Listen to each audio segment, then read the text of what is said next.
rasanya percuma ya, ngaji rajin, sholat 5 waktu, tengah malam bangun sholat tahajud, Al-Quran juga kita baca.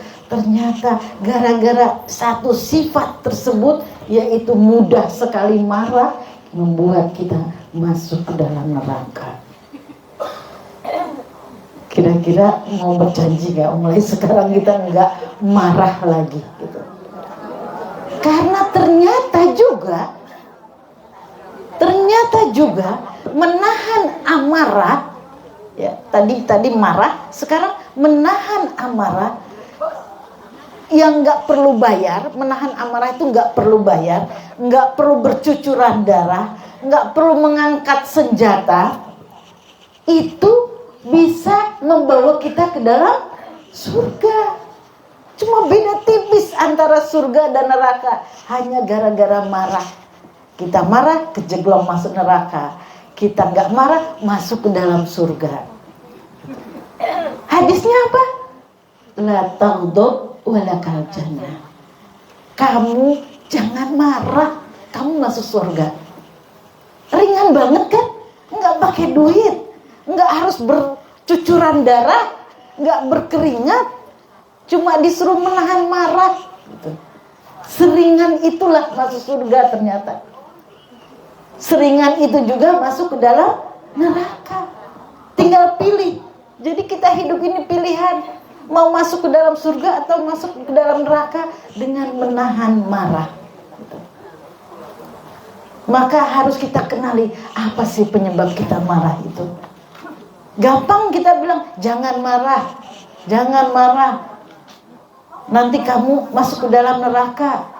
Tahan marah, kamu bisa masuk ke dalam surga. Gampang ngomongnya. Kamu masuk surga, ya tahan marah gitu. Tapi bagaimana? Apa? Harus kita kenali dulu penyebab kita marah itu kenapa sih gitu. Kok nggak bisa kita tahan? Dari pagi setiap hari selalu ada aja yang buat kita marah. Padahal kita sendirian bisa juga marah-marah, bete, nungguin apa? Listrik mati terus. Itu juga penyebab marah. Masakan keasinan, marah. Uang hilang, marah. Padahal kita sendiri marah gitu. Jadi harus kita kenali dulu apa penyebab kita marah. Marah sama temen, marah sama anak paling sering ya Bu. Marah paling sama anak, sama suami, sama orang-orang terdekat paling sering kita marah itu. Sama sahabat, sama mertua, ada aja yang memancing kita emosi. Nah ini yang perlu kita kenali, kenapa kita bisa marah.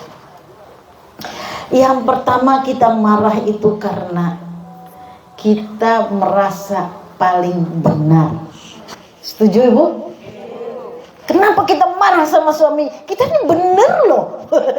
Aku udah taruh di situ, kamu gak ambil sekarang hilang. Wah, ada lagi marah. Kok hujan, jemuran gak diangkat, marah gitu. Karena kita merasa bener. Nih sekali-kali loh aku jaluk tolong. Nah, sama anaknya juga gitu. Jadi penyebab kita marah harus kita kenali. Oh, kita itu selalu merasa paling benar. Emang kita benar gitu. Emang kita benar. Tapi bisa nggak sih nggak marah gitu. Sama anak terutama ya. Semua udah dibangun ping limo nggak tangi-tangi juga. Karepe piye.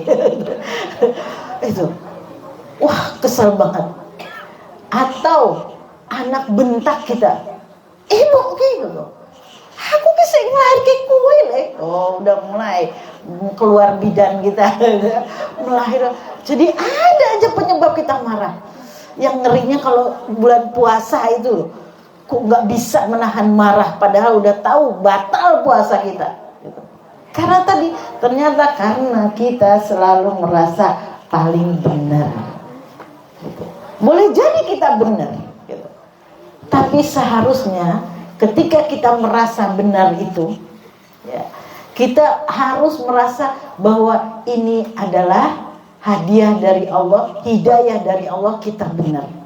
Kita tadi sudah bangunin, sudah masak, sudah segalanya, sekarang dia terlambat sekolahnya. Maka kita harus kembali lagi kepada Allah, harus tersambung. Ya Allah terima kasih, tidak engkau bebankan kesalahan kepada saya. Gitu. Jadi kita itu kalau merasa benar, jangan merasa kita yang benar. Tetapi karena Allah memberi pertolongan kepada kita, sehingga apa yang kita lakukan adalah benar. Gitu. Kita istighfar, astagfirullahaladzim, ya Allah, engkau telah memberi hidayah kepadaku, padahal aku ini orang yang banyak salahnya juga, banyak lupanya juga, gitu. Jadi merasa paling benar, merasa benar itu adalah pemicu kemarahan kita. Kita sama temen juga gitu, ya, sama teman, sama sahabat, sama tetangga, sama mertua. Ketika ada merasa benar, maka kita akan langsung digoda oleh setan. Marah, gitu. Marah kamu kan tadi udah bilang, kamu udah nyumbang, udah nasehatin, udah kok nggak benar-benar. Nah gitu. Jadi harus kita merasakan apa, kita bahwa saat ini saya sedang digoda setan. Harusnya apa yang terjadi dalam kita, kalau ada orang yang lain salah, anak kita membentak kita, anak kita menyakiti kita, anak kita melakukan hal yang tidak kita sukai, kita istighfar, ya Allah, langsung kita ampuni dia, ya Allah, jangan engkau siksa dia. Jadi banyak mendoakan orang yang harusnya kita marah, caranya gitu. Kita, musuh kita yang sudah menyakiti kita, yang sudah memfitnah kita, kita doakan.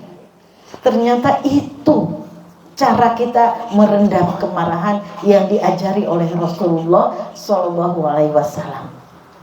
Kita ini enak loh, umat Islam ini enak loh. Ada uswatun hasanah kita, ada contoh yang terbaik yang bisa kita tiru, yaitu Rasulullah SAW. Bagaimana sikap beliau itu tidak pernah marah terhadap musuh-musuhnya, tidak pernah marah pada orang-orang yang menyakiti dirinya. Coba cari hadis ketika Rasulullah ditaruh kotoran di kepalanya, apakah Rasulullah marah?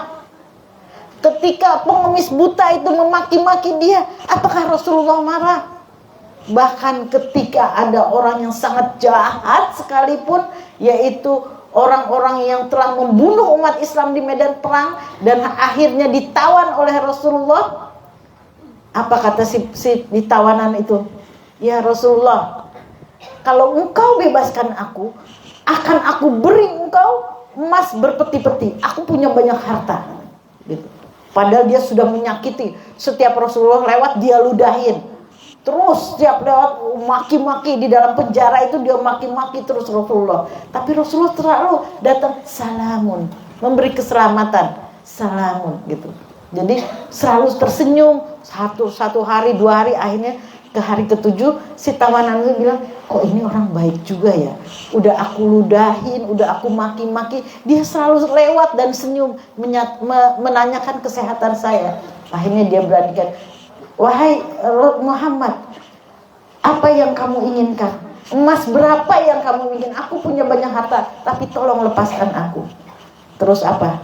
Rasulullah menyuruh pegawainya atau menyuruh sahabatnya, tolong buka kerangkengnya, lepaskan dia. Lalu dia buka, terus apa kata si petawanan tadi? Apa yang kau minta ya Rasulullah? Tidak ada, pergilah engkau dengan selamat. Akhirnya dia nangis dan mengucapkan syahadat. Nah, ternyata apa? Kebaikan kita bisa melunakkan hati sekeras apapun. Maka yang perlu kita lakukan ketika kita merasakan rasa sakit, merasakan rasa gak enak, merasakan rasa benci, marah, yang saat itu betul-betul kita benar, kita langsung mendoakan dia. Yang akan terjadi adalah hati kita menjadi lembut. Ya Allah, ampuni dia. Dia telah menipu saya, ya Allah. Tolong ampuni dia. Terutama sama anak-anak, Bu. Bahaya sekali kalau yang keluar kita makikan. Itu ibunya maling kundang itu. Kalau ikut pengajian di sini, maka tidak akan ada cerita maling kundang jadi batu. Betul. Dia sayang dia nggak ikut pengajian di sini. Karena apa? Tadi ketika apapun yang dilakukan oleh anak, sesakit apapun kita, kita harus mendoakan dia dengan kebaikan. Ya Allah, anak itu seenaknya aja dia bisa ketika dimarahin, padahal kesalahan dia pergi ke rumah, keluar rumah, nggak pulang-pulang lagi, gitu, nggak pulang. Entah malam kita yang udah kebingungan, rasanya menyesal, udah marahin dia, saking keselnya, was rumah gue, nah, sering keluar kata-kata seperti itu nggak. Akhirnya dia pergi, kita juga yang susah. Kita yang ngusir, kita juga yang susah. Nah, berarti apa? Salah yang kita lakukan. Akhirnya kita, kok belum datang juga, waduh hujan dan sebagainya. Nah, sehingga apa yang kalau ketika anak itu menyakiti kita, doakan ya Allah, lindungilah dia dimanapun berada ya Allah, kuatkan iman dan takwanya, beri ia hidayah ya Allah, lembutkanlah hatinya, jadikan dia anak yang soleh, yang qurrata ain, yang membahagiakan. Ya Allah, sesungguhnya dia adalah orang yang akan mengantarkan pahala bagiku ketika aku sudah meninggal dunia. Maka tolong ya Allah, beri dia hidayah. Tolong ya Allah, didik dia dengan didikanmu. Karena sesungguhnya aku tidak mampu melakukan apapun untuk merubah kebiasaan buruk dia. Doain anak. Terus ketika kita bermasalah dengan anak ini, mulut jangan pernah berhenti. Jangan, ya Allah dia sudah membentak aku ya Allah, lorotan hatiku ya Allah. Padahal baru tak beliin mobil, baru tak beliin motor, yang baru ngutang-ngutang aku untuk beli. Sekarang dia kurang ngajar sama aku ya Allah. Aku minta beliin nasi bungkus aja nggak dia beliin. Nah, banyak macam-macamnya itu dengan anak itu. Nah, jangan sampai kayak gitu, nggak usah ngelongso kata Allah. Kalau dijawab sama anak, siapa suruh ngelahirin aku, kan gitu. Kamu tuh ibu sakit belum melahirkan, operasi lu. Kamu sekarang dia ngapain ibu? Siapa suruh ibu melahirkan aku, kan gitu.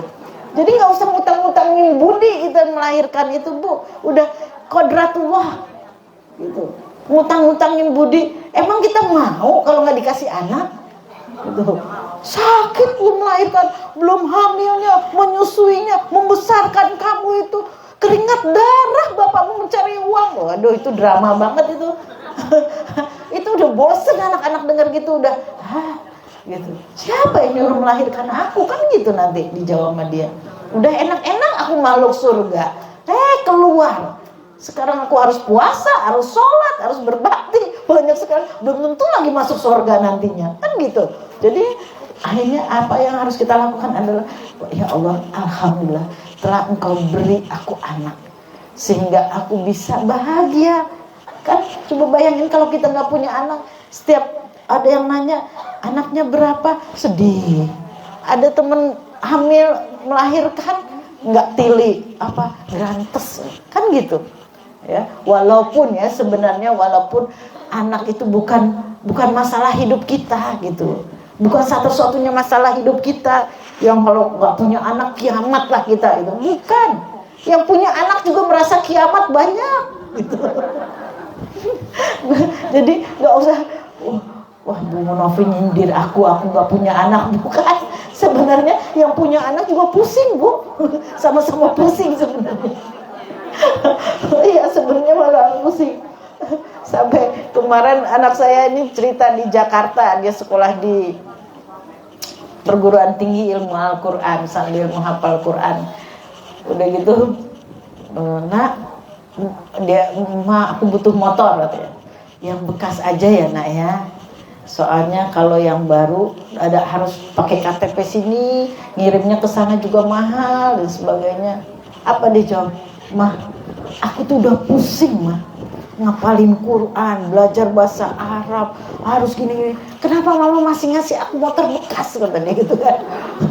Terus nak jangan bilang pusing-pusing gitu nak. Hidup ini memang susah, hidup ini memang pusing. Apa mau tukeran? Mama yang ngapalin Quran, kamu yang cari duitnya. Kalau ibu kan nggak boleh kalah. Jadi jangan bilang-bilang pusing. Ayo kita hadapi masalah hidup ini. Akan banyak lagi, akan lebih banyak lagi masalah-masalah yang berat nak. Terus gitu. Akhirnya saya pujuk-pujuk, ya udah nak, nggak apa-apa kalau kita beli bekas, tapi sisa uangnya tak kirim ke kamu, ditabung ya, gitu, ditabung. Berapa mak anggarannya? Gitu. Ini anaknya emang menguji bener gitu.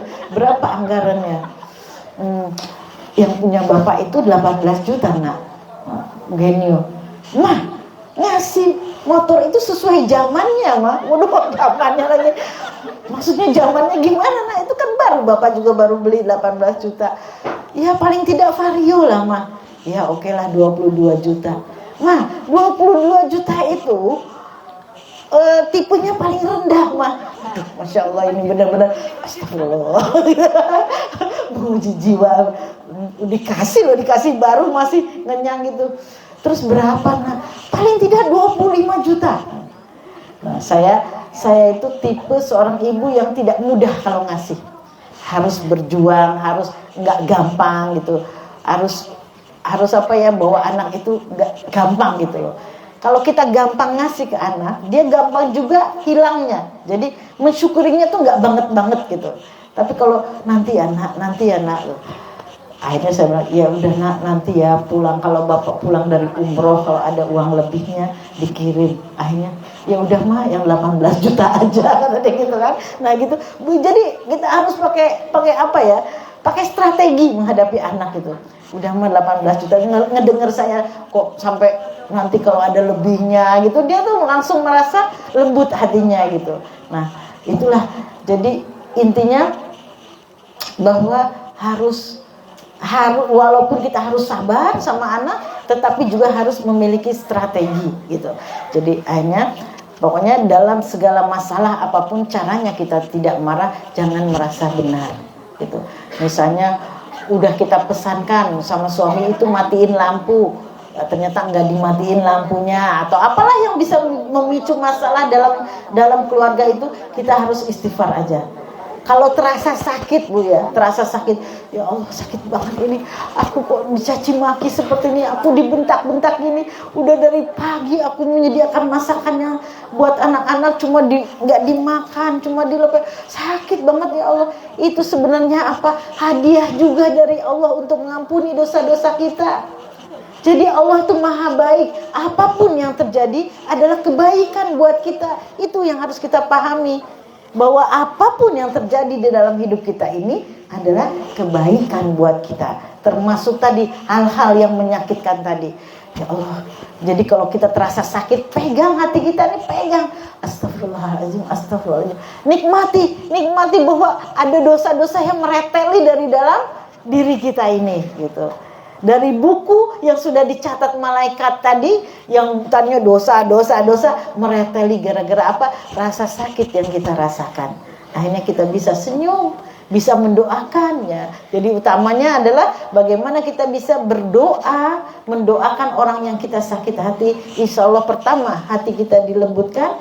Kedua manfaatnya apa? Ya Allah, tolonglah ya Allah, dia beri banyak rezeki ya Allah. Misalnya teman kita yang sudah menyakiti, tolong jadikan keluarganya sakinah mawaddah warahmah. Tolong ya Allah, apapun yang dia minta kabulkan ya Allah. Itu apa? Duluan dia atau duluan kita yang dapatkan pengabulan doa tadi? Karena apa? Doa kita buat orang lain, ada malaikat yang mengaminkan untuk serupa itu. Jadi ketika kita mendoakan orang lain, ternyata malaikat juga mendoakan kita. Akhirnya apa? Doa malaikat yang lebih makbul. Kita duluan yang apa? Keluarganya sakinah mawaddah warahmah, yang rezekinya dilancarkan, yang dikabulkan doa-doanya. Jangan pernah merasa pelit mendoakan orang lain, termasuk mendoakan musuh-musuh kita. Nah, kalau sudah seperti ini, apa alasan kita marah? Yang nggak boleh apa? Yang nggak boleh kita menyakiti orang lain, gitu. Jangan menyakiti orang lain. Walaupun ya itu tadi, jangan sampai kita menyakiti orang lain dan orang lain merasa terzolimi. Dia sudah menipu aku ya Allah. Karena hati-hati apa? Doa makbul orang yang terzolimi, walaupun dia bukan umat Islam. Ingat Bu ya, walaupun dia kafir, dia terzolimi oleh kita, biarin, dia tuh bukan orang Islam ini, kita ambil aja barangnya gitu kan. Terus dia mendoakan kita, makbul itu Bu. Jadi hadisnya doa orang terzolimi itu makbul, tidak hanya orang-orang muslim, Doa orang muslim, doa orang-orang yang bukan Islam pun kalau dia merasa terzolimi oleh kita, maka doanya makbul. Nah, jadi yang tidak boleh adalah menyakiti orang lain, menipu orang lain. Terus apa lagi? Ya, apapun yang membuat orang lain tersakiti itu kita harus takut. Karena apa? Jangan-jangan dia nggak ikut pengajian di sini, dia mendoakan buruk kepada kita, maka kita akan terkabul. Loh, kenapa kita nggak boleh mendoakan buruk kepada orang lain padahal dia sudah menipu kita, sudah ngambil uang kita, sudah menyakiti kita? Kenapa kita nggak boleh mendoakan orang lain buruk? Apa pentingnya kalau dia masuk neraka sama kita? Apa untungnya kalau teman kita masuk neraka atau mendoakan jelek misalnya, mudah-mudahan dia sudah menghina saya, menghina keluarga saya, mudah-mudahan keluarganya juga terlaknat, ya Allah, balaslah sakit hati. Apa untungnya buat kita kalau dia tersakiti dibalas oleh Allah perbuatan menyakiti kita? Gak ada untungnya buat kita. Ternyata akhirnya anaknya melahirkan, anaknya mati gara-gara dia menyakiti kita. Terus apa untungnya bagi kita? Gak ada untungnya. Hidup yang sekali ini mari kita berhitung bahwa kita harus mencari untung sebanyak-banyaknya. Untung kita apa? Pahala yang berlimpah, doa-doa. Pasti setiap kebaikan akan dibalas oleh Allah, termasuk kebaikan kita terhadap orang yang menzolimi kita. Karena apa, Bu? Pahala yang tertinggi adalah memberi kepada orang yang tidak pernah memberi kepada kita. Berbuat baik kepada orang yang menyakiti kita. Kalau memberi kepada orang yang suka memberi kepada kita itu apa namanya? Balik ya. Kita baik kepada Mbak Ida misalnya, wajar. Beliau juga baik kepada kita. Pahalanya dikit, Bu.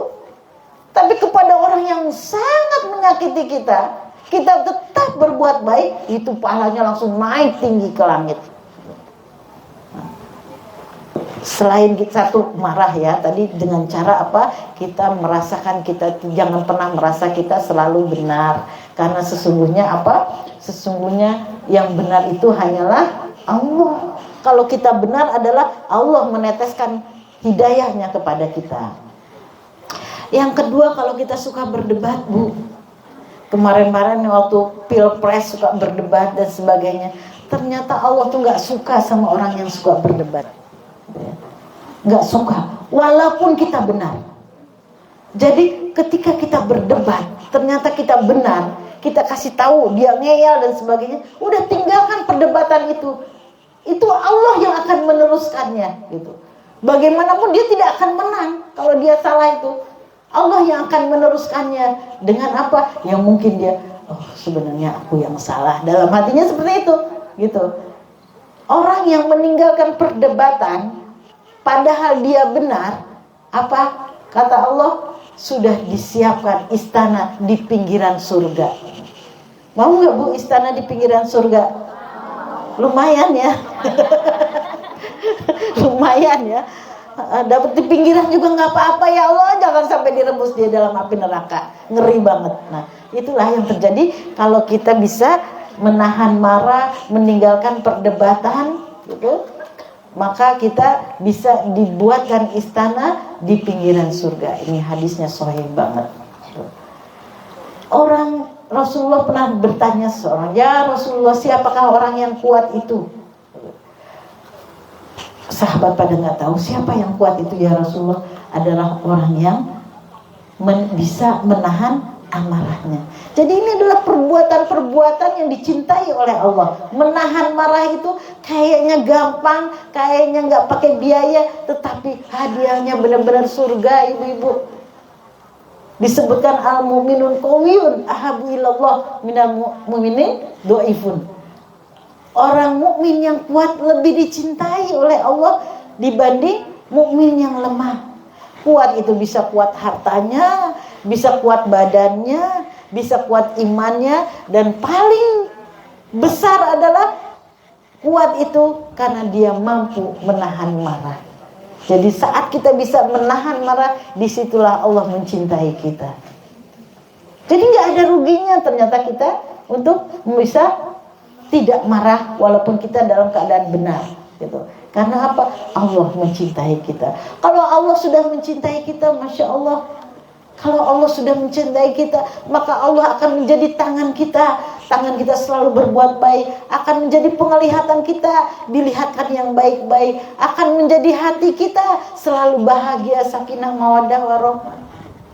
Jadi benar-benar yang namanya berbuat baik itu, apapun itu akan kembali kepada diri kita. Jangan pernah merasa rugi. Tapi kan dia hutang gak bayar-bayar, ya doakan aja, ya Allah beri kemampuan dia membayar hutangku. Kalau kita menghutangi orang, Bu, menghutangi orang misalnya 20.000, dia janji seminggu dibayar, ya, biasa ya orang kalau hutang tuh, emang kok tak bayar, Nek, bayar seminggu gitu kan, seminggu dibayar. Ketika kita menghutangi itu sudah dianggap sedekah. Seminggu ternyata nggak dibayar, maka hari ke-8, hari ke-9, hari ke-30, hari ke-60 itu tiap harinya kita bersedekah 20.000. Coba. Ruginya di mana ruginya kita, coba? Kalau kita bersedekah tadi, tiap dihitung sedekah, setiap kali jangka waktu yang tidak dia bayarkan, tiap harinya kita dihitung sedekah. Maka di akhirat, wah ngerti gue rasa bayar Bian, gitu kan? Gue malah bayar jadi telatnya cuma seminggu, maka yang seminggu itulah kita dianggap sedekah per harinya 20.000 kali 7 hari. Maka, iya harus. Tadi bahwa yang kita harapkan adalah pertolongan dari Allah. Tetap caranya biar nggak gerundul apa? Doakan lagi. Doa itu betul-betul melembutkan hati. Ya Allah ya Rabbi, dia hutang padaku belum dibayar ya Allah. Mungkin dia sedang kekurangan, mungkin dia lupa. Tolong ya Allah, beri dia kemampuan untuk bisa membayar. Kita boleh mengingatkan dia. Boleh setiap saat kita mengingatkan dia tanggal itu, tapi nggak boleh marah gitu loh. Karena apa? Dia nggak bayar, tetapi di sisi lain kita mendapatkan bayaran yang lebih tinggi daripada apa yang dia hutangkan gitu loh. Betul nanti di akhirat, cuma seminggu telatnya, coba seandainya sebulan 2 bulan, Masya Allah sedekahku jadi banyak. Jadi jangan khawatir Ibu, kalau ada yang masih orang punya hutang itu, sama Allah nggak lupa, malaikat tuh nggak pernah lupa mencatat Bu, benar nggak pernah lupa gitu. Tiap hari 20.000, 20.000. Kita lupa hari ini sedekah, sudah ada sedekah juga gitu kan. Ini yang akan menjadi naungan kita nanti di akhirat, sedekah dari orang yang berhutang belum membayar. Juga orang yang menipu kita belum bayar sampai sekarang, itu akan menjadi naungan kita di akhirat. Tadi kata Mbak tadi, yang penting kita tidak gerundel, tidak marah. Kalau marah apa? Berarti kita tidak ridho. Allah akan membalas kita dengan pahala yang seperti tadi gitu. Kalau yang marah yang pinjam ya itulah. Ada yang pengalaman yang marah, duit sakmono we di ini kue kurang piye toh. Itu memang udah lagunya orang yang minjem. Ketika meminjam jadi pengemis, tolong baik banget. Tapi ketika kita nagih, kita yang jadi pengemis ya. Itu tadi karena pahalanya besar, inilah yang terjadi gitu. Kalau pahala besar ya itu tadi ujiannya juga besar gitu. Jadi nggak usah, pertama ya, kalau kita mau pahala yang seperti tadi tiap hari dihitung sama Allah, pertama nggak usah cerita-cerita ke orang lain, nggak usah buka aibnya. Dia tuh si Anu tuh udah sekian lama lu nggak bayar dan sebagainya, dicentang pahalanya tadi. Yang kedua apa? Nggak usah marah-marah. Toh sebenarnya kita nggak dibayar pun kita tetap makan gitu loh. Tidak menjadikan kita miskin dengan hutang itu gitu. Nggak menjadikan kaya pula kalau dia bayar. Karena kita pasti ngutangin sebatas kemampuan terkecil kita sebenarnya gitu loh. Kita punya uang 100.000, yang kita pinjemin pasti paling 20.000. Nggak mungkin 120 kan gitu. Jadi sebenarnya kalau kita resapi dari hati, ya Allah, boleh kita berdoa, ya Allah, itu uang yang aku pinjamkan betul-betul uangku dapat dari halal ya Allah. Suamiku genjot becak seharian gitu kan. Oh, sekarang dia pakai katanya cuma seminggu nggak dibayar-bayar gitu. Itu boleh aja, tolong ya Allah beri kemampuan dia untuk bisa membayar. Nah, tapi kan saya udah pernah bilang tuh, sudah pernah saya ajarkan doanya tuh, bahwa kalau kita pengen balik lagi dengan yang lebih baik, Allahumma, ayo, Allahumma ajurni fi musibati wa ahlifli khairum minha. Saya kalau udah baca doa itu enak banget, rasanya tenang banget, bisa tersenyum gitu. Apa? Allahumma, ya Allah, ajurni fi musibati, gantilah musibah ini, gantilah musibah ini, beri balasan dengan musibah ini, ya. Ya Allah, beri balasan atas musibah ini, balasan pahala, balasan kebahagiaan, balasan apapun yang dari Allah berikan. Wa ajurni fi musibati wa alif li khairum, dan gantilah yang lebih baik dari apa yang hilang ini gitu. Beri balasan pahala dari Allah, kemudian ganti yang lebih baik. Coba, enak nggak Bu? Allah akan kabulkan nggak? Pasti dikabulkan. Kita mendapatkan pahala dan kita akan mendapatkan ganti yang jauh lebih baik daripada yang hilang tadi. Sekali, 3 kali ya. Allahumma ajurni fi musibati wa ahlifli khairum minha. Allahumma ajurni fi musibati wa ahlifli khairum minha. Allahumma ajurni fi musibati wa ahlifli khairum minha. Allah akan segera mendatangkan pahala buat kita, balasan yang terbaik buat kita. Anak kita sembuh, anak kita jadi soleh, orang tua kita yang tadinya sakit jadi sembuh, suami yang suka main-main sekarang pulang, anak yang lagi ujian jadi lulus. Itu tadi balasan dari Allah. Tapi Allah tidak mengabaikan apa yang hilang, Allah akan mengganti yang lebih baik. Begitu nikmatnya gitu ya. Begitu. Jadi sebenarnya di dalam hidup ini tidak ada ya Allahumma ajurni fi musibati wa ahlifli khairum minha. Ya. Jadi gitu. Jadi sebenarnya di dalam hidup ini apa sih yang disusahkan gitu? Gak ada yang disusahkan. Kemarin saya ada adik kakak yang sedang bertengkar. Kenapa bertengkar? Datang ke rumah, ada 4 laki-laki semua. Yang nomor 2 bilang, kakak saya sakit banget saya Bude. Kenapa? Kakak saya itu saya pinjemin, saya butuh sekali uang untuk bayar cicilan saya. Saya cuma minjem, nggak minta, saya minjem. Dia bilang nggak mau ngasih. Kenapa? Padahal dia liatin mobilnya baru, dia bilang susah. Nomor 3 juga gitu, katanya dia nggak bisa, lagi susah, ternyata mobilnya baru. Yang keempat juga mobilnya baru. Sementara saya pinjem cuma buat makan, katanya.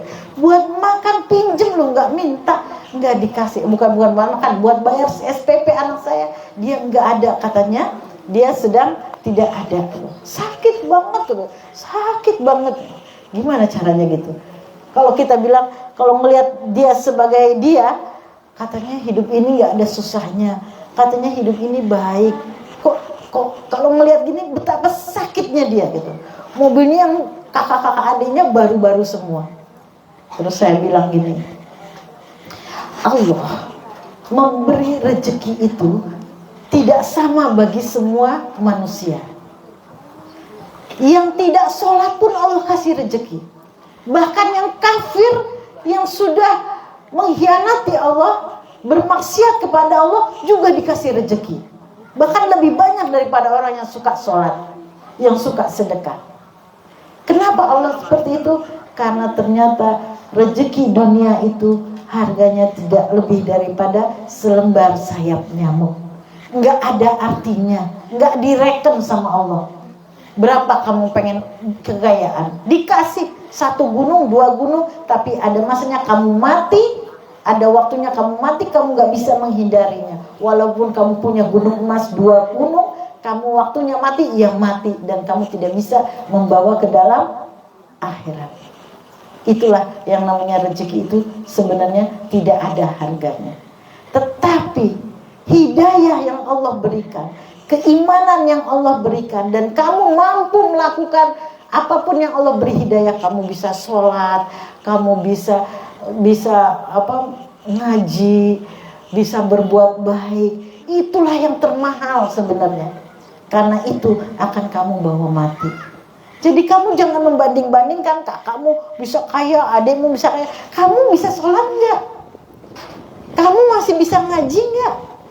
Nah itu coba kamu serius aja di situ. Kamu sholat, kamu ngaji, kamu berbuat baik, kamu nggak marah, kamu legowo, kamu doakan orang-orang tadi, kakak-kakak adikmu.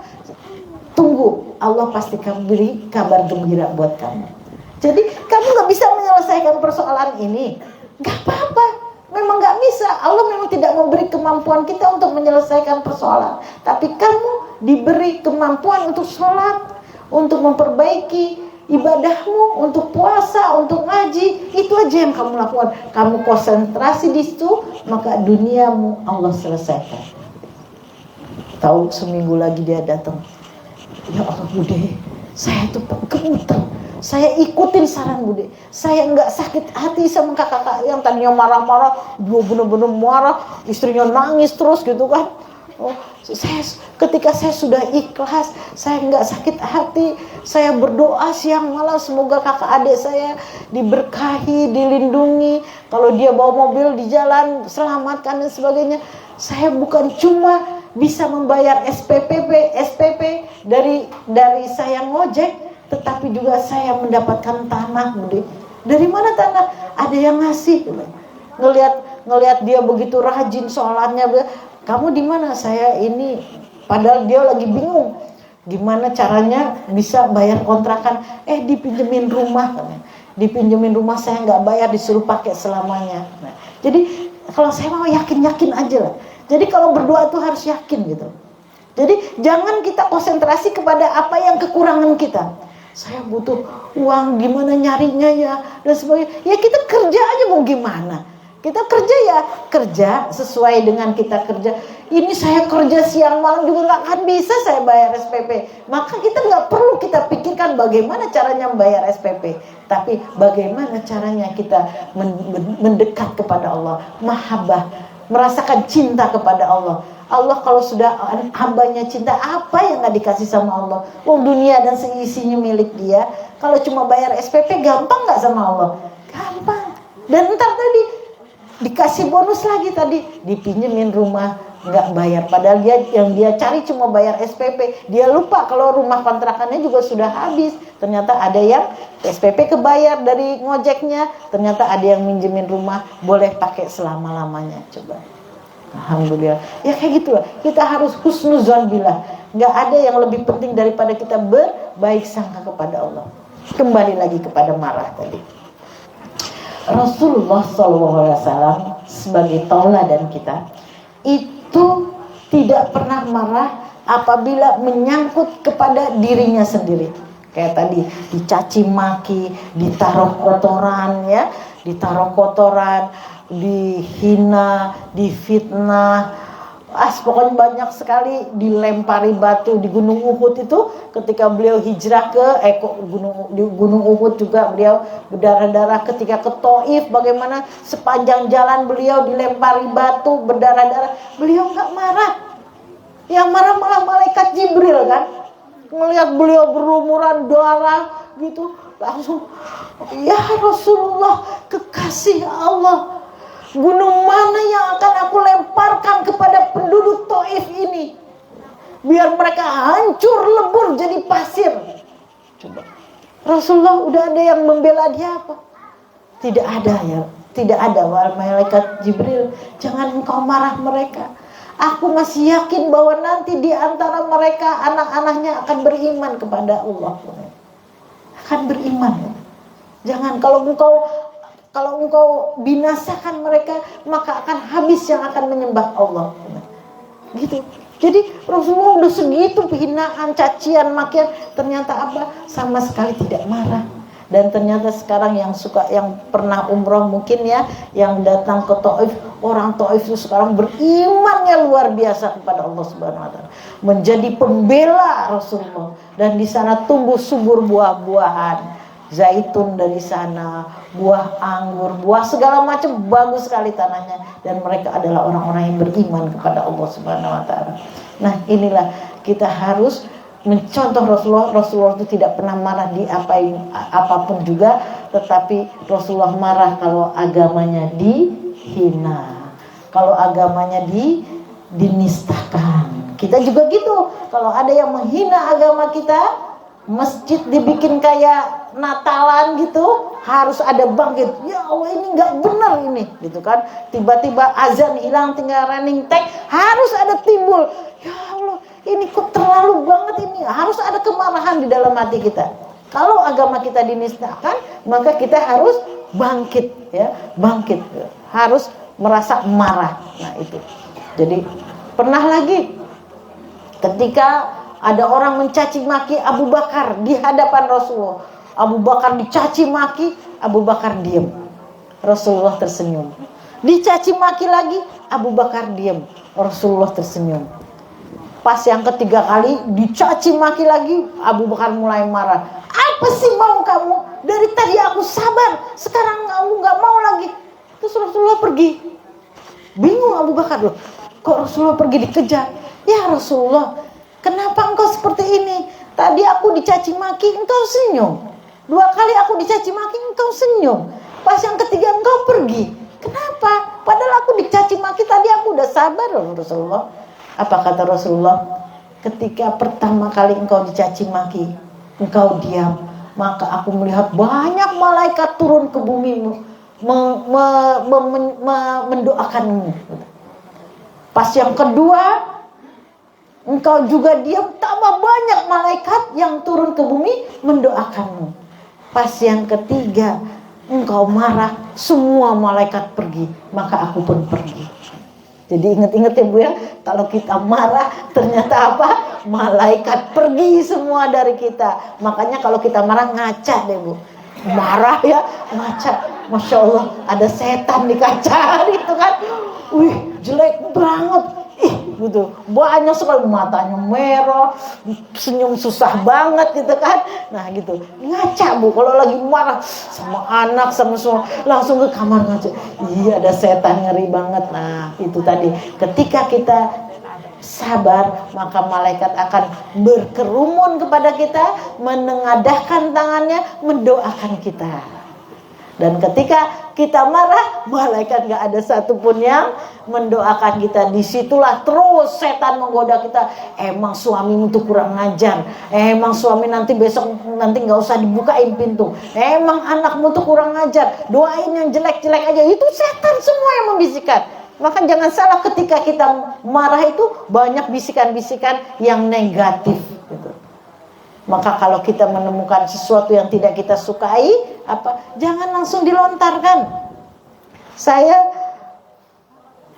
nanya sama asisten saya rumah tangga, Mbak, lihat bros saya nggak?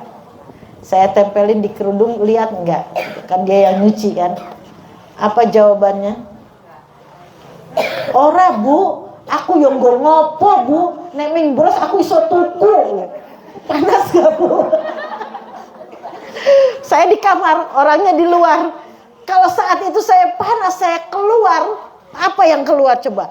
Menyakiti dia, marah-marah sama dia. Kerugiannya apa? Dia bisa keluar, dia bisa sakit hati dan macam-macam. Maka saya istighfar, astagfirullahaladzim, astagfirullah. Terus saya istighfar. Setelah seminggu baru saya datang, udah ada, masih marah nggak saya seminggu? Udah jelas nggak kan? Mbak sambil ketawa. Wah gini balos kilo. Masa aku rentok tekon toh Mbak, bukannya berarti nuduh. Nek nuduh ki ya duit segudang gitu kan, bros, masa aku nuduh gue ngopo. Malah kalau perlu kamu mau ya pasti aku kasih. Kenapa saya gitu? Dia juga ketawa. Oh ya Bu, ya kok aku yang jawabnya ngono. Aku ya kepikiran, dia bilang gitu. Dia bilang gitu. Aku ya kepikiran. Nah, gitu. Jadi ketika kita marah, jangan keluar keputusan apapun, jangan keluar kata-kata apapun. Ketika kita marah, mending kita diam. Enak loh Bu, diem gitu.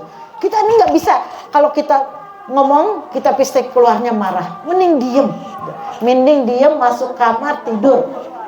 Kalau nggak bisa ya tadi kalau Rasulullah mengatakan kalau kamu marah duduk, lagi berdiri duduk, terus berwudu gitu ya, ya diem ya, jawab kemarahan dengan diem. Nanti kalau udah kita nggak marah seminggu lagi, mas biar kok kamu marah-marah sama aku, padahal aku gini-gini ya, boleh enak ngomongnya gitu. Jangan pada saat itu mas aku ya gitu. Kalau pada langsung kan langsung jadi marah, jadi balas jawab kemarahan kita dengan diam.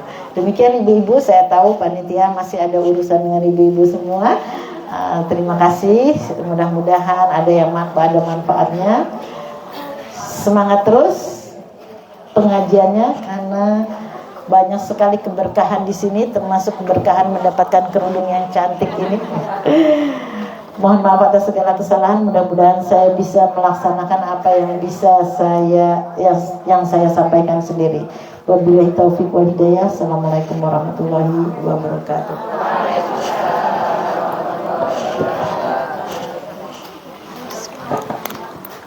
Terima kasih Bu Novi atas tausiahnya pada sore hari ini. Semoga apa yang beliau sampaikan bermanfaat untuk kita semua. Amin.